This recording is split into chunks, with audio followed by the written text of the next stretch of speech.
All right, let's fulfill this promise we made. Are you ready? Yes, yes. Okay. Let's get into Wakanda forever. All right. All right. So five, four, three, two.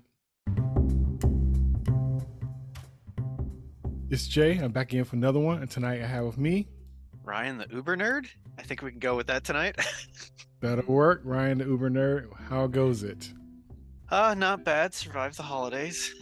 Right, right. How was it for you?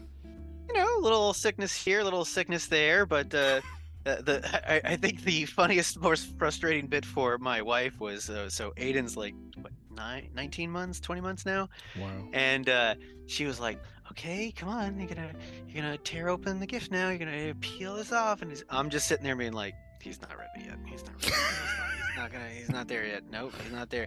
Super patient. Mm-hmm. Tried it with like four gifts, and she finally gave up. And he's like, "All right, he's not tearing stuff." I'm like, "Wait for his second birthday. Then he'll tear this shit apart." But right now, he's just like, "Ooh, bright colors." So It's funny how we want the kids to be wild and rip up stuff until they rip up and go wild on the wrong things, and then we're upset. right, and it's like, oh, the Fabergé egg. Why did you tear it apart so enthusiastically, like we taught you? Oh crap! Exactly, exactly. Because they had an inherent knowledge to know not to do anything bad, and then you try to encourage it. Come on, I remember doing it with Malaya, helping her hold her hand and helping her rip it off and stuff, and she's looking like it's okay to do. And the sad Okay, thing, it's all right. it's gonna be like another 5 years before they start to learn to like inspect the gift, make Mm-hmm. guesses. Right, right. Hmm. So it's funny how that goes.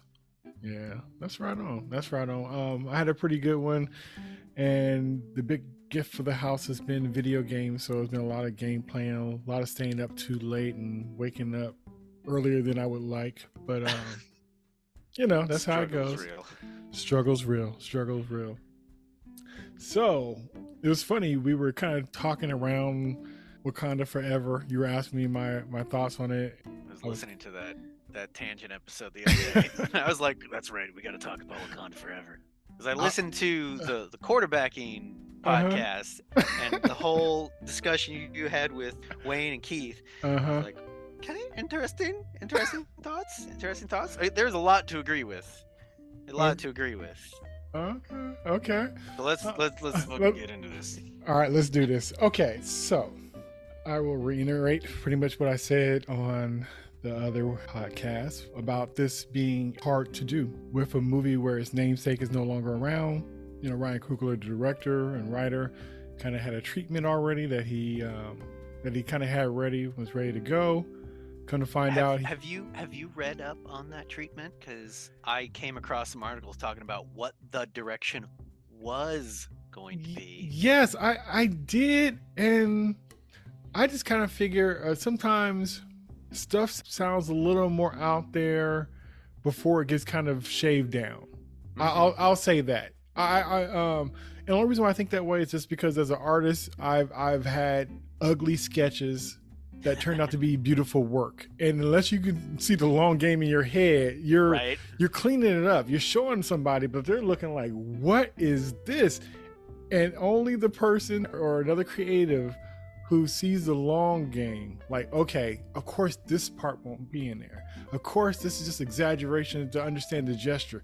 So when I hear stuff like that, it's kind of like, as scary or crazy as it might sound, I have to think of the other, his past work and other work. And I'm like, now he knows better than, like, it couldn't be that. Even if it started off as that, it wouldn't end up like that. The real thing that I got from the article that I was reading was that the big thing that Coogler was going to have T'Challa wrestling with Mm-hmm. was that he got snapped. Yeah. So he missed 5 years. Mm-hmm. And so that was going to be sort of the focus of what T'Challa's arc was catching up Mm-hmm. with all the things that had happened and all that sort of fallout and stuff. Right. I hadn't heard anything else about like villains or any other things that were going to be in the mix. Mm-hmm. What he was thinking, what Disney was telling him, but it's a fascinating starting point considering we'll just go straight to the end. The end of this movie, because we don't do things in order. Why the fuck would we do things in order? Habitual line. Let's just jump to the end credits. Okay. We'll get to the meat and potatoes. The end credits has Suri, after everything's gone down, going to Nakia in Haiti, and she's finally going to have her mourning ceremony to mourn T'Challa's loss. She's going to burn her mourning robes. And Nakia brings out this little kid, and it's revealed that he is T'Challa's son, that they might not have been married, but she had his kid. And with the age of the kid, I'm like, so that kid's pre-snap then. Because T'Challa wasn't around for very long before he got his mysterious illness and dies at the beginning of Wakanda Forever. Right. So as much as what they do with that scene, which is they name him the next T'Challa, right? T'Challa the Second. I think the seed of that scene is back in Brian Coogler's original treatment. Yes, it is. There was an interview with Nate Moore, which is one of the producers. He produces along with Kevin Feige, and they asked, like, was that him having a son, was it to appease the people that was complaining and didn't want they wanted T'Challa recast, and he was like, no, that was in the original story that he was going to have a son, so that was always going to be a plan of it. And with and like you said, it's going to be dealing with his grief and feeling of loss, because he lost so much time. He lost time with his son that he found out he has, and his family, and what that meant to everybody. Even though I thought it was an interesting premise, I was thinking, like, I don't hear a superhero movie in this. That was my only concern, but I knew he would work it out some kind of way. But coming of age or grief of a father wishing he had more time, a conversation about time. And, it's the theme. Yes. It's not the plot. Right. Exactly. So even though I heard that, I'm like, yeah, that's a good idea. But it wasn't, that's how I knew it wasn't further along, because it wasn't a superhero movie. But I understand where it was coming from. So, yeah. But it's nice to know my theory was correct then. Yes. But I thought it was kind of wonky for that not to be the knowledge of people going in, to leave it in like that. It made me feel a ways, because I felt better once I kind of understood where it came from. But watching the first time in the theater, I'm like, I don't think that's a good look. Right, because it could mean so many other things. It could be read as like, we're placating you. It's fan service. We're gonna have T'Challa. We'll have just or he left his son behind, outside the gates of protection. Or why would he not have his his family and his lineage and all that kind of stuff is important. So why'd he be outside of that? So all that, It's interesting because there's like they really want to keep Nakia and T'Challa Jr. outside of Wakanda, so no one knows about it. The writers do, right? Yes. So it's a nice surprise. The writers do. It's a good but point. It's also like, why? Just like, can't you have like some small village town in Wakanda and she just stays there with the kid? And they're protected. Like, the idea of not having him. Yeah, the idea of not having him in the palace and in the palace drama, okay, valid. Yeah. But to take him outside of Wakanda... And then also, what kind of drama do they kind of have? They don't really... I don't know. It don't seem like it'd be I don't know. And also, I've also heard that Nakia was supposed to be married to a man from there. And then T'Challa was going to find out he had a son. So I think it was going to be a thing where he thinks that, her and her husband have this kid, and then he finds out that the kid is really his. So she's going to be in a relationship, which would actually free him up for Storm later on, if that would have been a thing they chose to do. Right. So that would have got Nakia out of the way, so people who want, Black Panther or T'Challa and Storm together could have that as a thing. Even though I thought it was cool, that was kind of a stunt thing for the comics, and that wouldn't necessarily mean it's a good enough idea to really do in the movies as well. Right.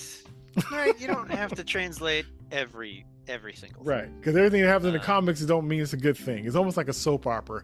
They do have a whole bunch of misses, and there's a couple hits that happens in there, but it moves so fast that you're kind of not, you kind of forget about the misses, you know, because it's always going Right. for the next swing, and you're just And- excited and, when they do hit. And I was doing some Googling today, and like he does in the comics have a son. Like that happened 2010, one of the Black Panther runs. Like he has a son, so it's not an entirely new invention, though that's not Right. necessarily something that should stop people when Right. writing movie adaptions. So the other interesting thing with T'Challa Jr. is his other name, Toussaint. Toussaint. So have you picked up what that reference is? Yeah, to the actual person. He was led the rebellion, right? Is that right? Yes, Toussaint L'Ouverture.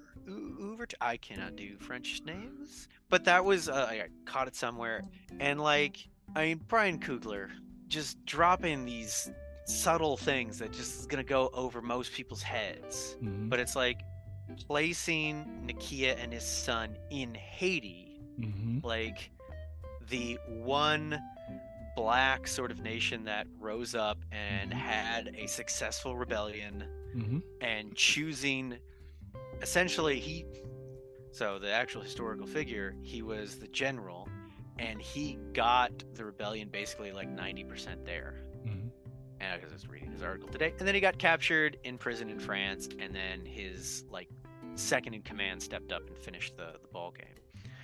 But just the fact that he's making these sort of references, and the way they even show Haiti, because like Haiti does not get a lot of good airplay in the United States. No. Like it's only when they had another horrible earthquake, it's chaos, political instability, a lot of which we cause from time to time. Like to show, just like with just the way that they showed Wakanda as sort of this untouched like culture of excellence and like brightness and vitality. It's like they didn't go and show Haiti is the grungy, oh no, they're having another problem again. It's like this is a nice place that Nakia is investing in, and Wakanda, because it's one of the Wakanda learning centers, are investing in. Right. It's just another one of those subtle things where it's like I wouldn't have got it unless like I saw something that was like, by the way, like there's all these other things going on with having that be the place out of Wakanda and having that be the cover name, right?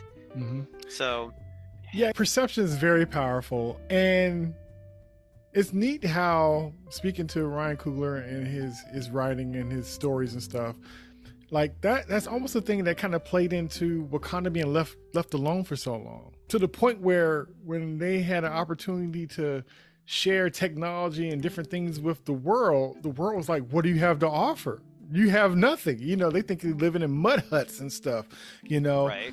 And the funny thing is that the world knows better than that. The government knows better than that.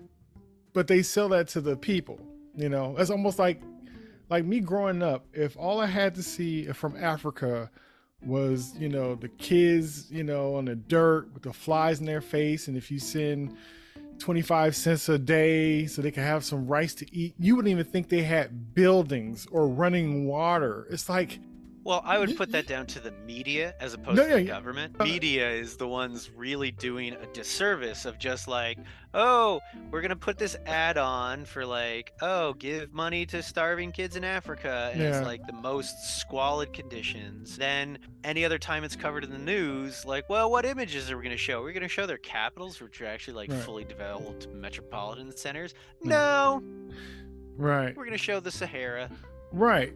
So the reason why I say the government is because it's things like it's almost like that joke that was, I think it was a Key and Peele, either Key and Peele or it was Chappelle, but it was like this country and saying, hey, we want you to invest in, you know, I think it was like Africa or something like that. Why don't you invest here? And it was like, oh no, we don't have any more resources. We can't help you, and blah blah blah. And you hear somebody in the We got background. oil. We got oil. And you see the jets fly in to help and all this kind of stuff. It's almost like, the U.S. got to make you be less so they can seem like they're the savior. And so it's all tied in. It's all tied in together. And that's a perfect theme for what's going on in this fucking movie. Transitions. Because like straight up, the movie starts with the Queen Mother basically going to something along the lines of the UN, basically being like, hey, yeah, we're not going to give you our stuff because we don't trust you. And it's cross-cut with, I'm pretty sure, a French like Black Ops team trying to break into one of these Wakanda centers and steal their tech. Right. And then it turns out that is not happening at the same time. It is a flashback because they captured all those assholes and then they march them in. It's like, this is why we don't fucking trust you. We're not giving you all our shit. Which is funny because it's not a retcon, but it's reversing the end of Black Panther, where he's like, we're gonna share vibranium technology and we're gonna set up these learning centers. And it's basically like, yeah, we'll do the learning centers, but we're not giving you our tech. Because like it's hella crazy dangerous. And we don't fucking trust you people. Right. That's up the tension then of like, well, can get it somewhere else, or we can destabilize you. Like, oh god, I forget what her name is. The head of the CIA, basically. She's like, I'd love to destabilize them. And be like, yep, there it is. Naked and open. I think she goes by Valentina or something Valentina. Yeah. But yeah, so I thought it was interesting too, because even though, like you said, it's kind of a retcon, it's also like, I don't think that all the Wakandas was down with T'Challa doing that in the first place. I think he was doing that because Nakia was kind of pushing them to do it. If that's something they wanted done, they would have did a long time ago. I think they were just going to go with it if T'Challa was going to push it, but I don't think everybody thought that was a good idea anyway, because they kind of know how that goes, or it's almost kind of like it almost remind me of somebody like a dad or father owning a business, and the kid just he can't wait to run it, and it's some hard truths that the dad is telling the son, and the son just like, I'm gonna modernize this, like they think they know more, but they don't know what they're dealing with, right? And so using those situations, it's a happy middle where the ambitious child got all these ideas they want to do. It kind of falls short, and it falls short because of the reasons why the father isn't just, negative or just small-minded. He has wisdom and time to kind of prove how certain things may work. Maybe you need the modern website to help advertise, but you probably still need to order the same way, because this season, more people come in. There might be some wisdom in there. It might be a combination of two. And I think that he'd have been like, I'm in charge now, this is how I feel I want to do it, and it would have been a problem anyway, because everybody named Mama would have Wakandan tech and vibranium and would have been going buck wild all over the world. That was just a bad idea. Like, we don't do good with bullets. Well, and considering the plot of Black Panther was, Killmonger, I'm just gonna go and weaponize a whole bunch of our tech and give it out to impoverished people, and that'll go well. So speaking of vibranium,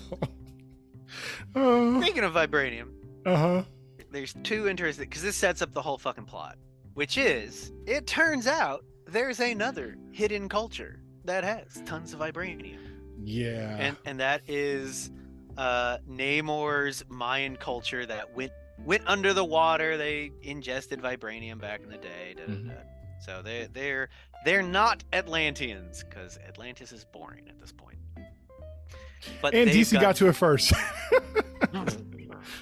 No, because they've both been using Atlantis in the comics. It's just like, I saw a thing and they were like, hey, Atlantis is kind of boring. Let's do Mayan stuff. Like that was Ryan Coogler again. That was him being like, this is more interesting. So and actual nerd thing that I spotted in the movie. So at some point, the Wakandans figure out where Polo Khan, their underground Mayan city, which was fantabulous. That whole Yeah. sequence where he's giving her the tour, giving Suri the tour, it was like, holy shit, this is fucking dope. But when Nakia found out where it was, and for a split second you saw the location on the map, it's the Yucatan Peninsula, which makes sense for the Mayan culture, was definitely in that area. But the whole thing that blows the Wakandan's mind is that there was another meteorite with vibranium, right? And it's like, oh, it wasn't just us? Here's the thing, though. Thank you, Discovery Channel, as I've watched you for fucking decades. The asteroid that killed the dinosaurs crash landed in that location. What? Yes. I That's crazy. Can't even say it. The Chicxulub crater, which is on the north shore of the Yucatan Peninsula, right in the center, right where they showed it on the map. That is the current dominant theory of where the asteroid hit. That's crazy. That killed the dinosaurs. So it had vibranium. So that's funny. That's so tight. It's not. So it happened before, presumably, the asteroid that was in Wakanda. But it's just this weird thing where it's like, who was it on the writing team that was like, we should put it there? Because it could have been anywhere along the coast that the Mayans touched. Right. But they put it there, and I was like, that's some true nerd shit right there. What do you think of them having the same kind of origin in a way, as far as the asteroids? And because even though I think it was a good take, and I thought it was good for a story and to show how they're connected and things like that, for the long game, I don't know how I feel about it, about them kind of sharing that. Why? Because I remember when you guys were talking about it on the other podcast, it was, damn, these fucking Talokans are hella buff. They're hella strong. Like, okay, yeah, they're blue and stuff when they come out of the water because oxygen deprivation, but they're like fucking, each one of them is hella fucking strong. So that's one thing, but the vibranium not being unique is, I think, the thing that you're getting at the moment. Yeah, like I said, I thought really they're both using the same thing in the same way in a way. But for one group, they use it down a lineage of protectors. And then for the Talokans, they just they all use it. They're all souped up, which isn't a problem. Because really, if thinking about it, really, they could just been they could have made it from a different planet. They could have been from anything and had those powers. It's just a reason for them to have them, like Atlanteans, and just had the souped up powers. And since they're in the water all the time, when they're on the land, they're even stronger. Whatever, it could be any reason. So I guess it doesn't matter. They could have just made those people just powerful in general. But I thought it was just interesting, if they all pretty much just drank the Kool-Aid, then the Wakandas could have did that too.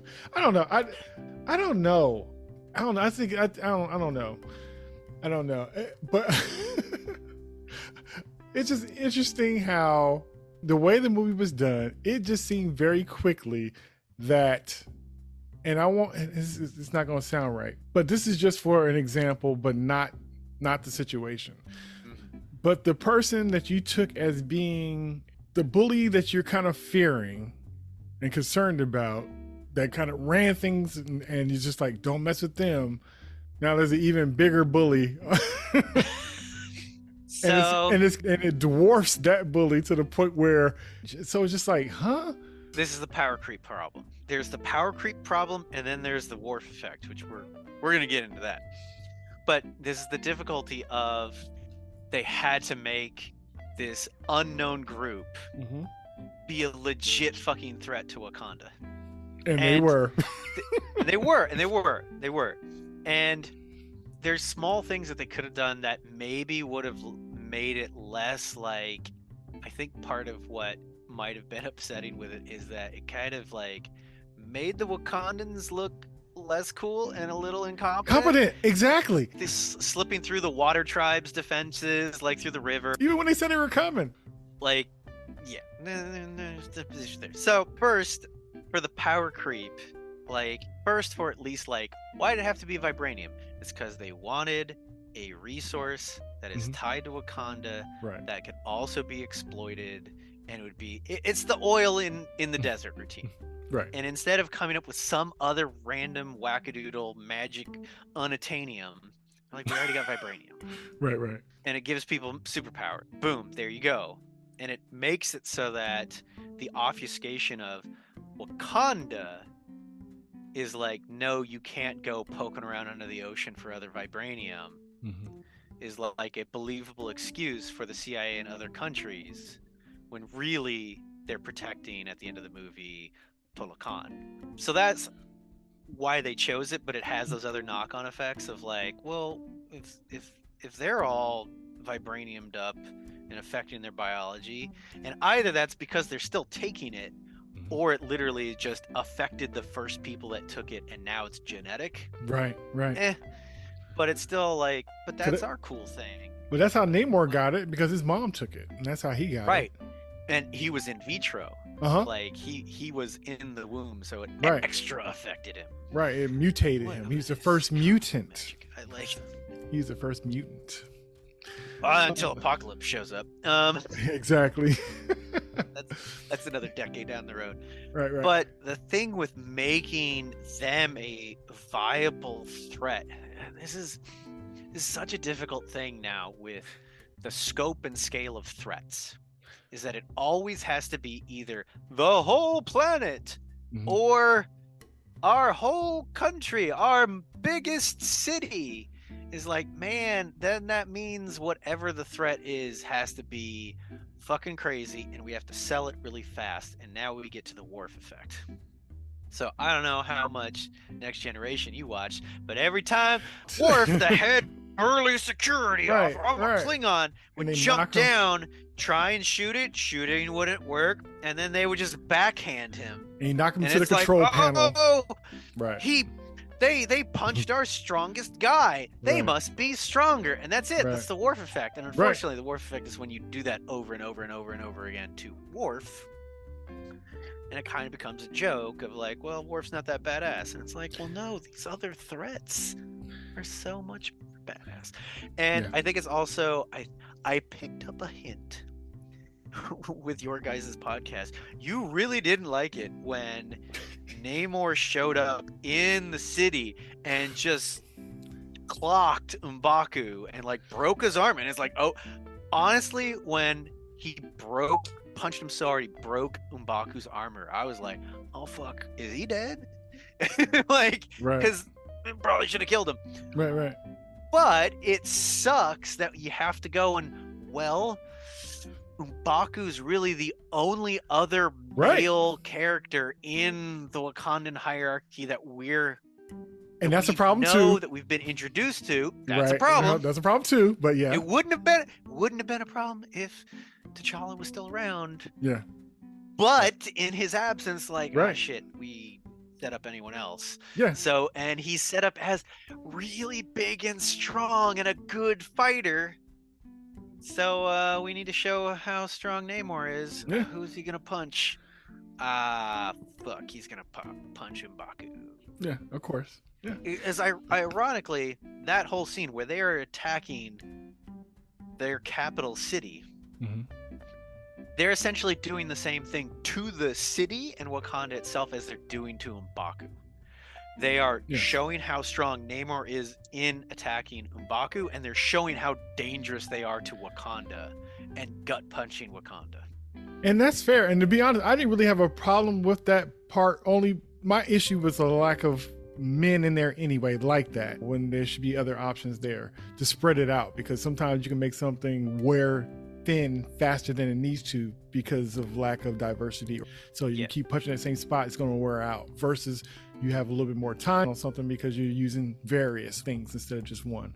Yeah, because we're going to put a pin on that of which characters they did introduce into the movie. So I think a thing they could have done to make the incompetence a little less incompetence, and also not being like, oh, they're gonna destroy the major city, is just expand the scope of Wakanda, because the impression is they only show the capital. They show M'Baku's, was it the mountain tribe location? And then we get like, from the first movie, there's like clearly the borderland tribe. But we don't get to see other towns, other cities. If they had come up and attacked a city, that would have been different. Then they could have come back in a bigger force and attacked the capital. That was another issue of mine too. We didn't really see Wakanda. We saw more Talokan. Wakanda have a whole water tribe. Like, what was their battle against them? And the thing about it is, okay, they ran through there, right? More times than they should have. Especially when you have, you know, a whole tribe dedicated to the water and the border. You have technology for shields and stuff, and I'm sure the shields don't just stop at the water. It's very interesting how in the first Black Panther movie, there was no force field gate that opened up. They matched the coordinates and flew through it. Foosh, foosh, foosh, foosh, and they're in. It's a hologram. It's not a shield. And it's in. That's not a shield protecting the whole thing? No, it's just a hologram. There's the shield in Endgame. Yeah. Infinity War. War. The shield is different from the hologram. So that's not the same thing that's protecting that's around the border? No. The so hologram is just around the border. So they had no protection. Limited. Obviously, if you went because they only had the shield over the capital city. They didn't have the shield over Wakanda, because presumably Wakanda is a country. Yeah. Like, and the whole underground, you see what it's all built up with. So I'm assuming they wouldn't have a problem with a resource of energy. Okay, then me thinking that hologram was. It functions entirely differently. So if you look at the hologram, I know one is like you go through, and the other one opens up like a door, because they were letting Thanos's dogs, whatever, you know, they had to open it up to let them through, so they could kind of funnel them in so they could fight them. So I saw it open it up like that. That's not how they came in with T'Challa in the first one. Because when they opened it up, I'm like, why are they opening it up for when they didn't do that one for T'Challa? When they was with Queen Mother and she was flying. Shield? Exactly. That's why I was. The first one they just flew through it. Nothing was opened. No, yeah, it wasn't open. I took it as that they had a thing to penetrate their own. You know how you can have like the force field in Star Wars and Star Trek, where you just fly through things. Where you could just fly through. If you had the coordinates, you could fly through. If not, you repelled or burned up or whatever. So I assumed it was that, because of the layers. I wouldn't think a hologram would be layers that you're going through. It would just be. So I took it as the way they get to the shield. And I thought that for the movie, they had to open it up to let Thanos' dogs come in so they could funnel them in. But that's the first time I saw them do that, where it opened up like that. And so so the first movie, when they flew through it, right? And we're saying we're home. Yeah, they just flew right through it. They didn't open anything up. So when they did this time, and Queen Mother was in the ship with them and they was flying through, it opened up. And I'm thinking like, since when does it open up? Because the last time I saw it open up was on the Avengers movie. And the thing is that let's call it the border hologram shield, whatever we think it might be. Okay. It has a hexagon pattern to it. So all the different panels on it, they're like hexagons, right? And so in this time, I vaguely recall they did turn off one of the hexagons and they flew through that. That was the opening. Right? I thought on this one, it just opened up. And this is before the whole thing with Namor. That's the whole thing with, like, the thing with Namor showing up. As soon as I saw it open up like that, I'm like, okay. Because, like, before, like I said, before, they would just fly through it. So when I saw it open up, I'm like, okay, so you just let me know that it opens like that, so something could come through it. Anyway. Also, why would they have the shield up all the time? Because they didn't even have the shield up in Infinity War. They had to turn it on. Because it's not on. I don't know. Regardless, if Namor came in there once, wouldn't you put the shields up though? Regardless. Well, yes.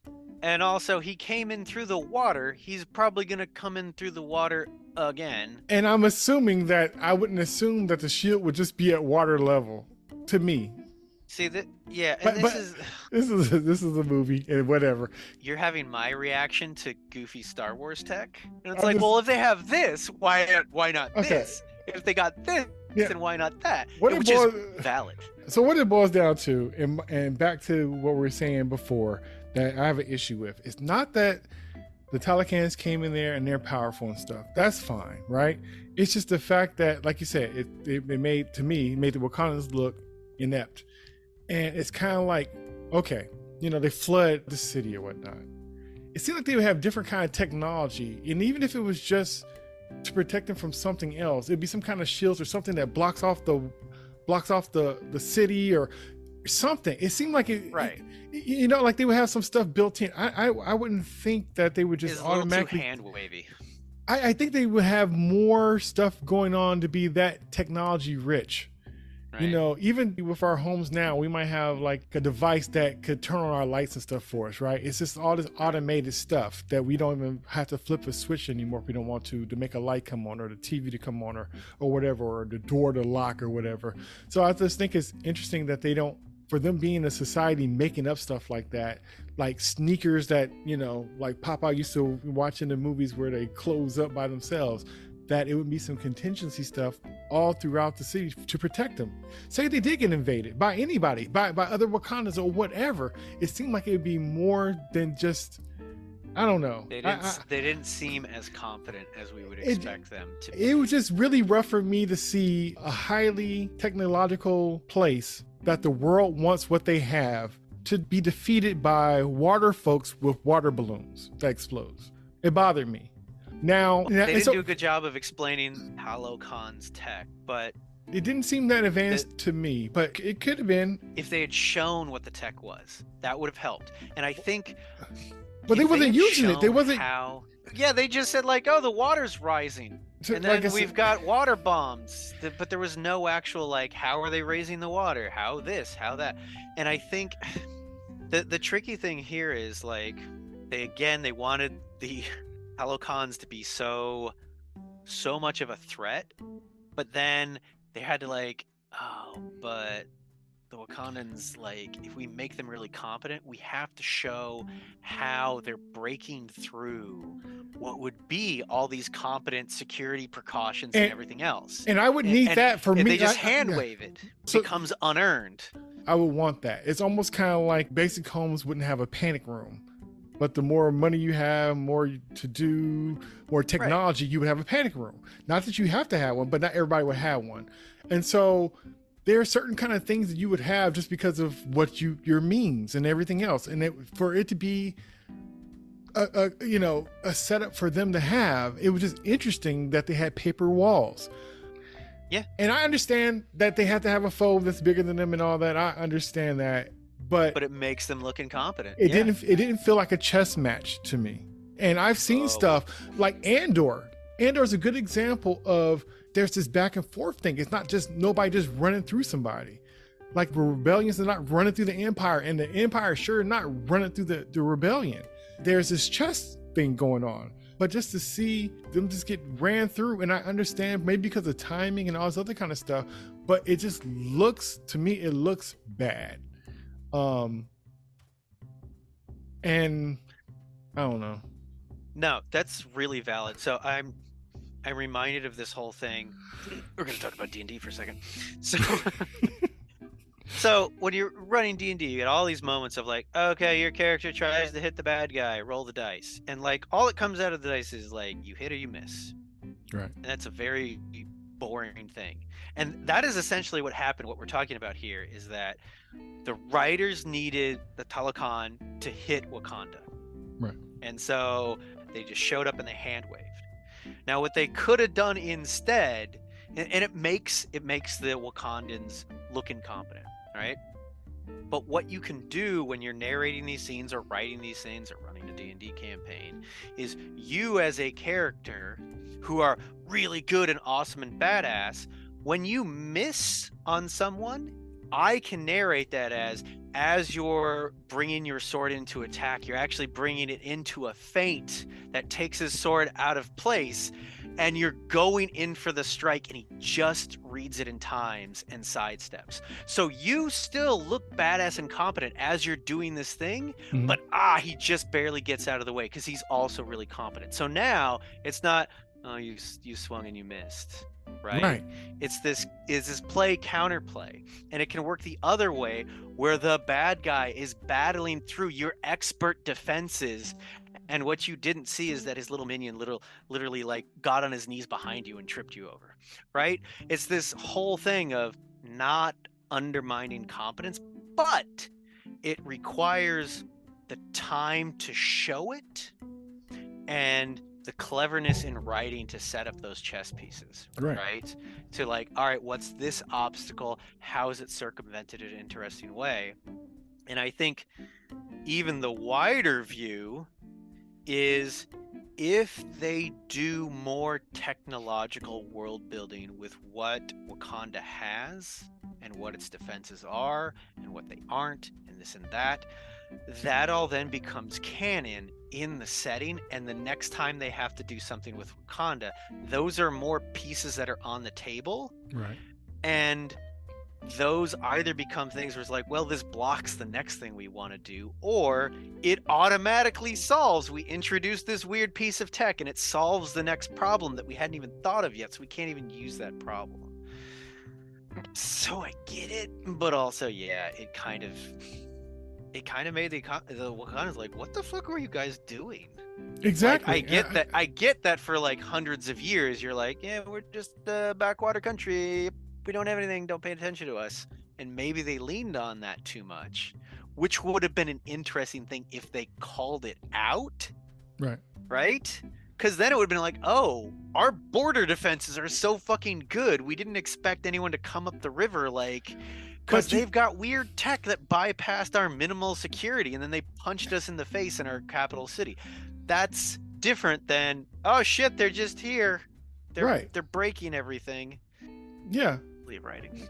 Like when you saw the rhinos with the tech on them. I'm assuming they got some kind of fishing well with the water tribe that has tech on them too. Who knows? You know, or they got underwater suits or something. Like I said, it's just interesting. Yeah. Yeah. So it would have been interesting to see what new world building they might have squeezed in if the plot wasn't what it was. And it would have been nice to see it since it's called Wakanda Forever. So what I thought was going to be a deep dive into Wakanda to get more about it, because I kind of seen the same stuff I saw in the first one, and that wasn't touched on a lot. And so yeah, they didn't really expand. No, they didn't. It's pretty much the same town, the same you know, like the food courts and stuff in the market area and stuff like that, and the palace. And matter of fact, I saw less of the border this time. Didn't see the border at all. At all. So yeah. I think the time we take to understand Talokan, like, I don't think you could have had the sort of recognition of, oh, they're a different flavor of us. And they're valid, and we shouldn't just go in and destroy them, because that would just be destroying another version of ourselves. You can't have that buy-in from the audience unless you take the time to show that. But they spent a lot of time on other shit. I know. So let's get to that.